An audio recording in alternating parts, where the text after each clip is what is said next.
அன்பே சிவம் மனமே குரு என்றுணர்த்திய குருவே போற்றி. எனக்குள் இறைவனை உணர வைத்த குருவே போற்றி.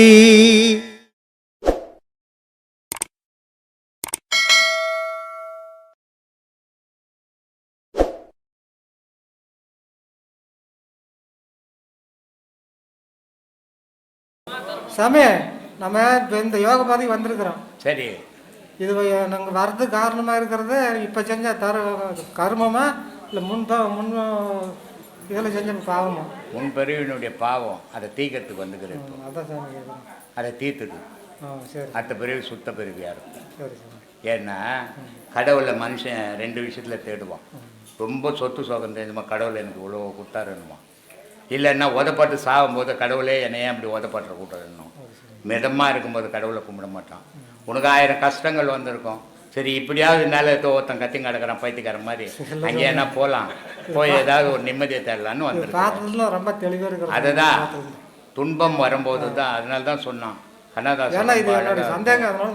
கண்ணதாசன் ரொம்ப அழகாக சொன்னான். பட்டினத்தார் வள்ளுவர் சொல்கிறாரு, துன்பம் வரும்போது நகுக, எப்போ துன்பம் வருதோ அப்போ சிரிடான்னாரு. அதனால் கண்ணதாசன் கேட்டான், ஏன்னா துன்பம் வரும்போது எப்படியா சிரிக்க முடியும், அவன் தான் அதை பற்றி யோசித்து பண்ண அழுதுன்னுக்கிறானே அப்படின்ட்டு.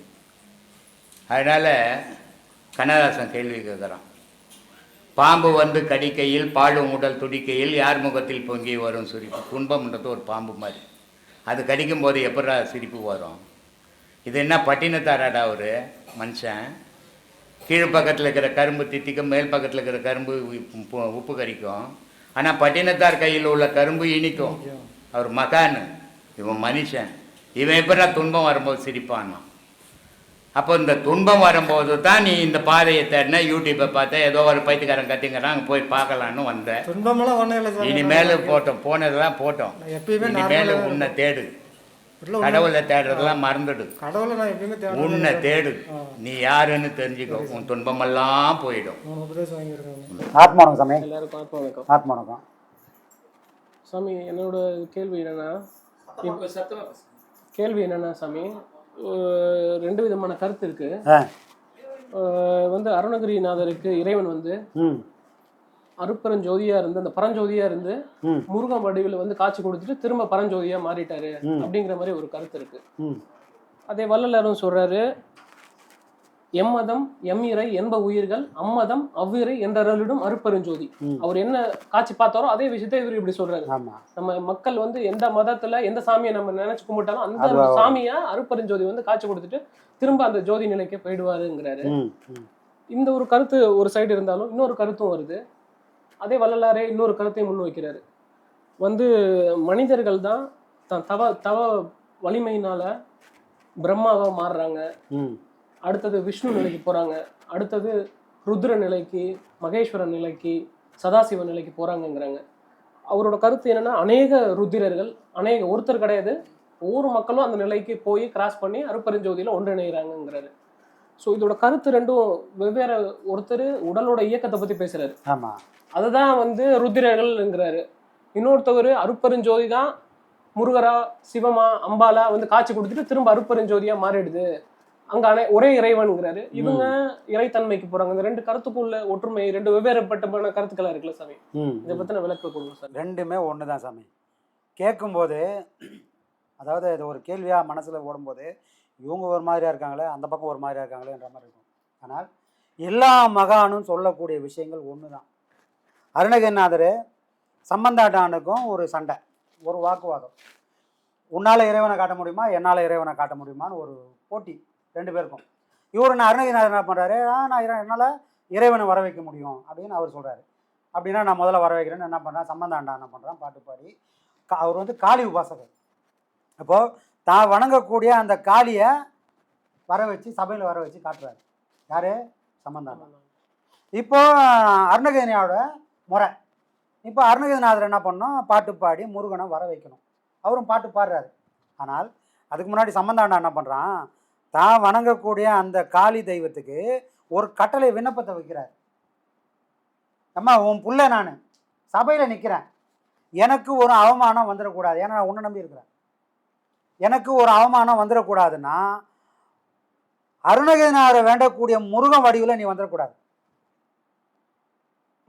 முருகன் அங்கே வந்துடக்கூடாது, வராமல் பார்த்துக்க வேண்டியது என் தாயான உன்னோட வேலைன்னு அதே சம்பந்தாண்டான் காளிகிட்ட விண்ணப்பம் வைக்கிறார். புரியுதுங்களா? அப்போ அந்த விண்ணப்பத்தை காளியும் ஏற்றுக்கிறான். காளி ஏற்றுக்கினவன என்ன பண்ணுறாரு, முருகனை ஒரு குழந்தையாக்கி காளி மடியில் வச்சுட்டு இருக்கான். அருணகிரிநாதர் என்ன பண்ணுறாரு, முருகன் வரணும்னு பாட்டா படிக்கிறாரு. முருகனை வர வைக்க முடியல, வரல. ஏன்னா காளியோட அரவணைப்பில் முருகன் மடியில் உக்காந்துக்கிறான், அம்மாவோட மடியில் முருகன் உக்காந்துக்கிறான் சம்பந்தனோட வேண்டுகோளால். அப்போது இவரோட ஞானத்தினால அங்கே நடக்கக்கூடிய விஷயங்கள் முருகன் ஏன் வரலன்னு பார்க்கும்போது அங்கே அன்னை காளி தன் முருகனை குழந்தையாக்கி தன் மடியில் வச்சு அரவணைச்சி வெளியே விடாமல் பார்த்துட்ருக்கா. அப்போது இந்த கட்டை உடைக்கணும்னா என்ன பண்ணுறான், முருகனை பாடத்தை நிறுத்திட்டு அம்மனை பாடுறாரு. யார்? அருணகிரிநாதர். அம்பாள் மேலே அந்த காளி மேலே ஒரு பாடல் பண்ண அருணகிரிநாதரோட அந்த முடியை கேட்ட உடனே அம்பாள் மணிக்கிறான். அம்பாள் மழங்கி அந்த முருகனை விளக்கின உடனே முருகன் வந்து காட்சி பிரசந்தம் கொடுக்குறாரு. அப்போ ஒரே நேரத்தில் 2 தெய்வம் சாத்தியமா? எல்லா மகானும் சொன்னது ஒரு தெய்வம் தான்ப்பா இந்த உலகத்தில் இருக்குது. அதானே எல்லா மகானும் சொன்னது ஒரு பொருள் தான். அது நீ அருப்பெஞ்சோதி சொன்னாலும் சரி, சிவம் சொன்னாலும் சரி, அல்லான்னு சொன்னாலும் சரி, ஈஸ்வரன் சொன்னாலும், எந்த வடிவத்தில் சொன்னாலும் ஒரே பொருளை மாற்றி மாற்றி சொல்லினுக்கிறோம். இதுதான் உண்மை. அப்போ ஒரு பொருள் ஒன்றுனா அங்கே நடந்த சபையில் அம்பாலும் காளியும் வரான், முருகனும் வரான். இது எப்படி சாத்தியமாகும்? அதுதான் வள்ளலார் சொன்னார், நீ எந்த மதத்தை கும்பிட்டாலும் ஒரே மதம் தான்டா, வழிபடுற முறை வேணால் மாறும். எந்த இறைவனை நீ கும்பிட்டாலும் ஒரே இறைவன் தான், கும்புற முறை வேணால் மாறும். புரியுதுங்களா? இதை சொன்னதுக்கு காரணம் அவரோட வாழ்க்கையிலேயே பார்த்தோம்னா அவர் என்ன பண்ணுறாரு, குழந்தையா இருக்கும்போதே அவங்க அண்ணி கேட்குறாங்க, டேய் நீ என்ன தாண்டா பண்ண போகிற, படிக்க போகும்போது படிக்க போகல. அண்ணன் சொன்னார், நீ இந்த மாதிரி வேதங்கள்லாம் படிச்சுட்டு அண்ணனை மாதிரியே ஒரு உபாசகர் மாதிரி போ, பிரசங்கம் பண்ண போனா அதையும் நான் பண்ண மாட்டேன்ட்டு போகிறேன், நீ என்ன தான் பண்ண போகிறேன்னு அப்படின்னு அண்ணி கேட்கும்போது அவர் சொல்கிறாரு, நான் ஒன்றும் பண்ணுற ஐடியா இல்லை, எனக்கு ஒரு விளக்கையும் ஒரு கண்ணாடியும் மட்டும் எனக்கு கொடுத்துட்டு என்னை தனிமையில் விட்டுடுங்க அப்படின்னு. யார் சொல்கிறது? வள்ளலார் சொல்கிறார். அப்போது ஒரு படிக்க ஒரு இடத்த கொடுத்துட்டு ஒரு விளக்கம் ஒரு கண்ணாடியை வச்சுட்டு அவர் உக்காந்துன்னு போகிறார். அவரோட வழியில் அவர் போகிறார். அவர் போகும்போது இதெல்லாம் சொன்னார். கடைசியில் அருப்பெருஞ்சோதி சொன்னவர் எங்கேருந்து தொடங்கினார்? முருகரை சொல்கிறாரு, அம்பாலை சொல்கிறாரு, பிள்ளையாரை சொல்கிறாரு. முருகருக்கு அவர் மாதிரி பாடலை பாடவே இல்லை இது வரைக்கும். வல்லக்கோட்டை இங்கே போனோம்னா, நம்ம பாரிஸுக்கு போனோம்னா, கந்தக்கோட்டத்துக்கு போனோம்னா அவர் பாடுற பாடல் காலையிலேருந்து சாயங்காலம் வரைக்கும் பாடின்னு இருக்கோம். அவ்வளோ பாடல்களை அந்த கந்தக்கோட்டத்தில் இருக்கிற முருகன் மேலே அவ்வளோ பாடியிருக்காரு. இவ்வளோத்தையும் தாண்டினதுக்கப்புறம் தான் அவர் அருப்பெருஞ்சோதிக்கு போனார். முருகனை எங்கே பார்த்தாருன்றது தான் விஷயமே. முருகனை எங்கே பார்த்தாரு? கண்ணாடியில் விளக்கை ஏற்றி வச்சுட்டு கண்ணாடியில் நான் முருகனை பார்த்தோம்மான்றாரு. பார்த்தது உண்மைன்னா கடைசியில் ஏன் மாறினார் அவர்? அப்போ அவர் எப்படி பார்த்துருப்பாரு? அந்த கண்ணாடியில் முருகனை கண்ட வள்ளலார் எந்த முருகனை கண்ணாடியில் பார்த்தாரோ அதைத்தான் ஐயா இங்கே ஒரு பாடமாக இங்கே நம்ம ஆசிரமத்தில் கொடுத்துட்ருக்காரு. வள்ளலாருக்கு முருகன் எப்படி பிரதேசமாக கண்ணாடியில் காட்டினானோ, வடிவத்தை எப்படி கொண்டு வந்து அவர் பார்த்தாரோ, அதே காட்சியை காணக்கூடிய ஒரு விஷயத்தை ஒரு பாடமாக்கி இன்னைக்கு நம்ம ஐயா நம்ம ஆசிரமத்தில் அதை கொடுத்துருக்காரு. அப்படி ஒரு பாடமும் நம்ம ஆசிரமத்தில் கொடுக்குறோம். மேல்நிலைக்கு வந்தவங்களுக்கு நம்ம அந்த பாடத்தை கொடுக்குறோம். அந்த பாடத்தை பண்ணால் இப்படி ஒரு காட்சி நமக்கு கிடைக்கும். அப்போ இது உண்மை இல்லை ஆகுமா? இதுவும் உண்மை. புரியுதுங்களா? நாரதர் ஒரு பாடத்தை எடுத்து கொடுக்குறாரு. யார்கிட்ட? சிவன்கிட்ட. சிவன்கிட்ட கொடுத்துட்டு, அப்போ உன் பிள்ளைக்கு யார் 2 பிள்ளைய வச்சுக்கிற, 2 பிள்ளையில் யாருக்கு ஞானம் இருக்குதோ அந்த பிள்ளைக்கு இந்த பழத்தை கொடுன்னு அவர் என்ன பண்ணுறாரு, ஒரு வேண்டுகோள் வைக்கிறார். வேண்டுகோள் வச்ச உடனே என்ன பண்ண, சிவன் சும்மா இருப்பாரா? அவர் பெரிய நாடக ஆசிரியர், அவர் பெரிய கூட்டம் இல்லையா? அவர் ஒரு நாடகத்தை ஆடுறாரு. டேய் பிள்ளைங்கள 2 பேரும் வாங்க, முன்னாடி உங்கள் 2 பேருக்குள்ள யாருக்கு ஞானம் இருக்குதோ அவங்களுக்கு தான் இந்த பழத்தை கொடுக்கணும், இதை பிரிச்சுலாம் சாட முடியாது. அப்போ உங்களுக்குள்ள ஞானம் இருக்குதா இல்லையான்னு ஒரு டெஸ்ட் வைக்கிறார். அதில் யார் பாஸ் ஆகுறீங்களோ அவங்களுக்கு இந்த பழத்தை கொடுக்குறோம்பான்றாரு. என்ன கேள்வி அது? யார் உலகம்? அம்மையப்பன் தான் உலகமா இல்லை உலகம் தான் அம்மையப்பனா? அப்படின்ற கேள்வி வந்தவொடனே என்ன பண்ணுறாரு, முருகனுக்கு அறிவு வேலை செய்யுது. அறிவு வேலை செஞ்சால் என்ன ஆகும்னா, இந்த உலகம் தான் பெருசு அப்படின்னு நினைக்கும். யார் வேலை செஞ்சா? அறிவு வேலை செஞ்சா இந்த உலகம் தான் பெருசுன்னு இருக்கும். அதனால தான் என்ன பண்ணுறாரு, பிரம்மாவும் விஷ்ணுவும் இறைவனுடைய அடிய முடியையும் பார்த்துணுன்னு போனாங்க. பார்க்க முடிஞ்சுதா? முடியல. காரணம் என்ன? அறிவு வேலை செஞ்சா இறைவனை அடையவும் முடியாது, பார்க்கவும் முடியாதுன்றது தான் அவங்க அடிமுடி பார்க்காம போனதுக்கு காரணம். அதே போல முருகனும் பிள்ளையாரும் என்ன பண்றாங்க, 2 பேரும் 2 ரூட் எடுக்கிறாங்க. முருகனுக்கு உடனே அறிவு வேலை செய்யுது. இந்த உலகம் தானே, உலகம் இல்லை, இந்த இறைவன் இல்லாமல் உலகம் இருக்குமா? அப்போ இந்த உலகத்தை சுற்றி வந்தா அம்மையப்பனை சுற்றி வந்த மாதிரி ஒரு கணக்குன்னு முருகன் உலகத்தை சுத்த போயிட்டான். அதாவது புறப்பொருளும் இறைவன் இல்லாமல் வந்திருக்குமா? புறப்பொருளும் இறைவன் தானே. அப்போ அறிவு என்ன வந்து புறத்தை காட்டுது. அப்போ வெளியே இறைவன் சுத்த போயிட்டார். யார்? முருகர்.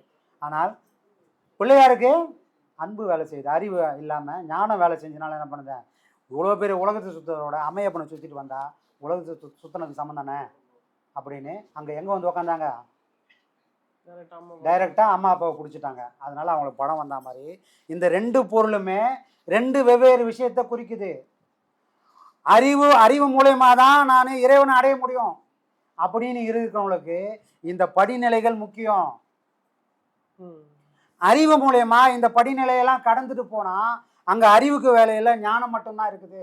அங்க வடிவத்துக்கே வேலை இல்லை. எது ஜோதி இருக்குது? அருட்பெருஞ்சோதி மட்டுமே உண்டு.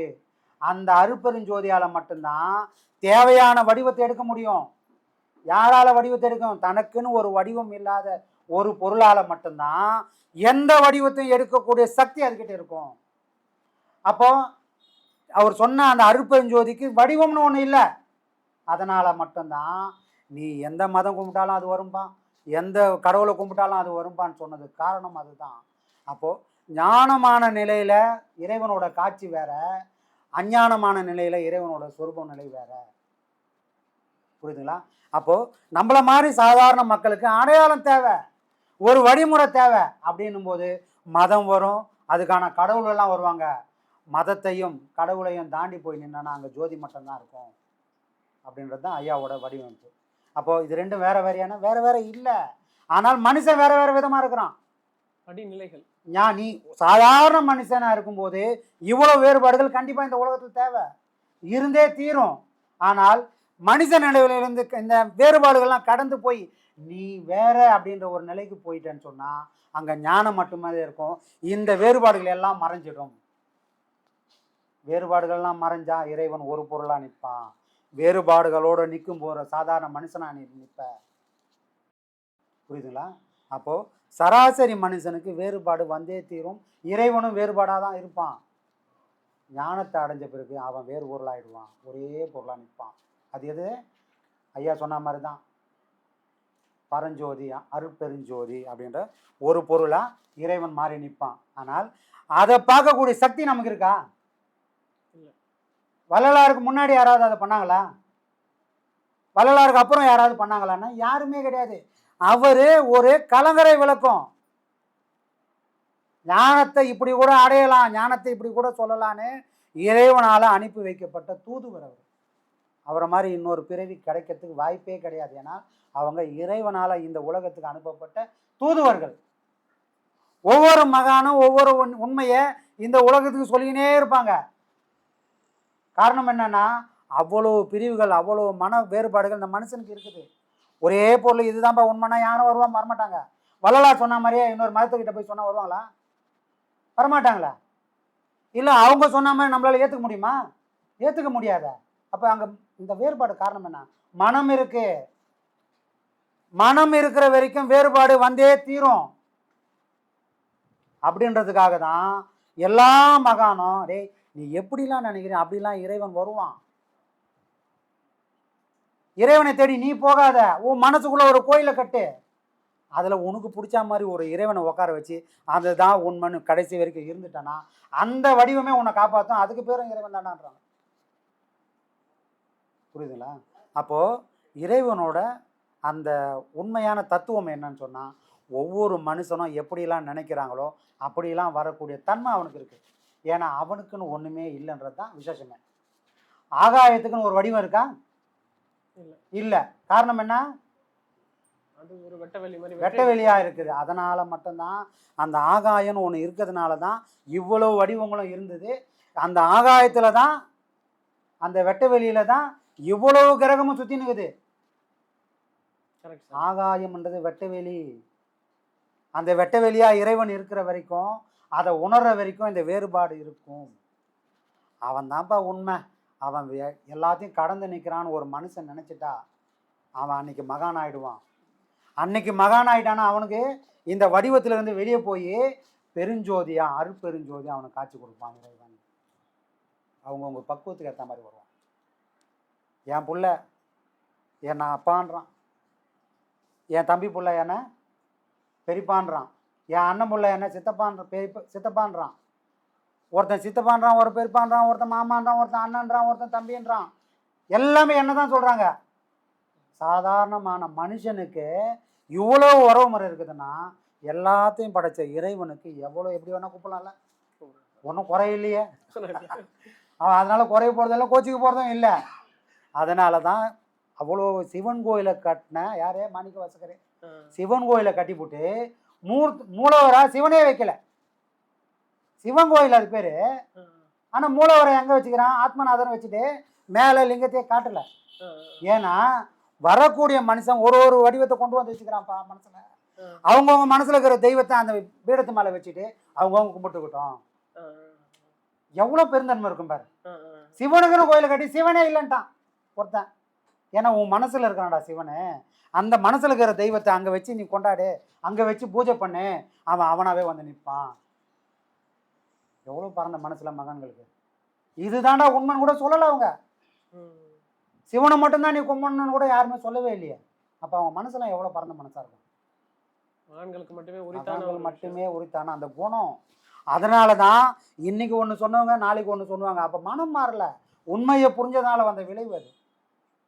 அப்போ நமக்கும் அப்படி ஒரு உண்மையை புரிதல் இருந்தால் நாம் கூட அருப்பெருஞ்சோதி சொல்லலாம், உண்மை அதுதாண்டான்னு சொல்லலாம். நமக்கு அந்த பக்குவம் இல்லையே, நமக்கு அந்த ஞானம் இல்லையே. அந்த ஞானத்தை அடையிற வரைக்கும் இந்த வழிபாடெல்லாம் தேவை. புரியுதுங்களா? அப்போ எல்லாமே உண்மை பொருள் தான். படிநிலைகள் தான்.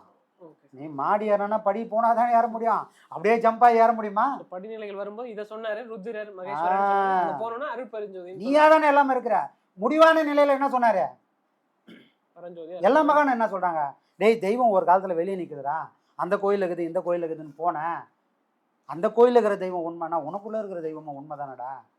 அவன் ஒரு நாள் உங்க உடம்பு விட்டு வெளியே போயிட்டானா உனக்கு பேரே மாத்திருவானடா. அப்போ உனக்கு பேர் வச்சுனுக்கிறதுக்கு காரணம் என்ன? உன்னை மரியாதை கொடுத்து வச்சதுக்கு காரணம் யாரு? உள்ள ஒரு பொருள் இருக்குது, அதுக்கு பேர் தெய்வம்டா. அந்த தெய்வத்தை நீ உணர்ந்துட்டா நீ தான் உண்மைன்னு புரிஞ்சுக்கணும். அப்போ வேற ஒரு தெய்வம் இல்லையே. புரியுதுங்களா? வீட்டில் அப்பா அம்மா செத்து போயிட்டான்னு எதுக்கு சொல்கிறோம்? ஃபோட்டோ மாட்டி படம் பூவெல்லாம் போட்டோம் எதுக்கு போடுறோம்? அவங்களும் தெய்வம் ஆயிட்டாங்க அப்படின்ட்டு சொல்கிறதுக்காக தானே வச்சுக்கிறோம். அமாவாசைக்கு சோறு வைக்கிறோமே, ஏன் வைக்கிறோம்? அவர் வந்து சாப்பிட போகிறாரா? அவர் செத்து போயிட்டாருன்னு எல்லாருக்குமே தெரியும். அப்புறமும் சோறு வைக்கிறோமே, எதுக்காக வைக்கிறோம்? சாமிக்கும் படையல் போடுறோம், செத்தவனுக்கும் படையல் போடுறோம், பிச்சைக்காரனுக்கும் சோறு போடுறோம். ஏன் போடுறோம்? சாமி சாப்பிட போதா? இல்லை செத்து போனவங்க வந்து சாப்பிட போகிறாங்களா? ஆனால் வயிறில் பிச்சை போட்டு அவங்க சாப்பிடுவாங்க கண்டிப்பாக. பிச்சை போட்டது சாப்பிட்றதுக்கு காரணமாக இருக்கிற பொருள் ஒன்று உள்ளே இருக்குதுல்ல, அந்த பொருள் இங்கே இல்லை. ஆத்மா பரமாத்மா ஒன்று உள்ளகுது.